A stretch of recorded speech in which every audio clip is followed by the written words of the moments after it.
Right, so today guys, we've got LRC 42. This is our wood wax. This isn't a liquid, it is a physical wax in a metal tin. Just unscrew the lid, and as you can clearly see, a wood wax. It's fantastic, it's a natural product, there's not any harmful chemicals in this particular wood wax, so it's not going to harm you or your timber.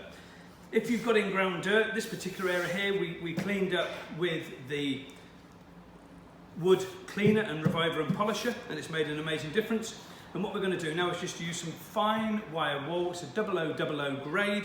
I'm just going to wipe some of that into the wire wool like so, as you can clearly see, and we're just going to massage that into the surface of this pine cabinet, and just keep massaging that into the surface. What this is going to do, this is going to give the timber some protection, it's going to enrich the timber, and then we're going to be able to buff that off to give it a nice sort of sheen, and just massage that in. It's also going to help with the wire wool. It's going to help clean it a little bit deeper than what the wood reviver did, because we just used a cloth with that one. But this will just sort of get that in there, and it's going to give it a really good protective coating, and it's going to enhance the colour enormously. So just give that a nice protective layer over. You can allow this to dry and then buff it up if you wanted to, or you can just buff it off, you know, once you finish rubbing it in with the wire wool.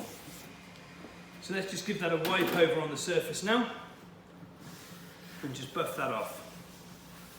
And that feels absolutely beautiful and slick again. You can definitely tell the protection on there from LRC 42, and you can see it's got that nice sort of satin sheen level back to these chest of drawers, and how it's enhanced all the knots here, and it just feels luxurious again. So it's a very, very simple process with LRC 42. You would just simply use the wire wool, 0000 gauge,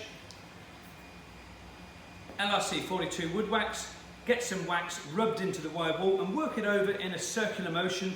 And once you've done that, you can go in straight lines up and down as well to make sure you're getting it into the timber grainwork and you're protecting it fully from the elements. It's going to give a waterproof protection on there, it's going to protect against UV rays, it's going to protect against a great deal of things, but LRC 42 is what you need for all your wooden surfaces.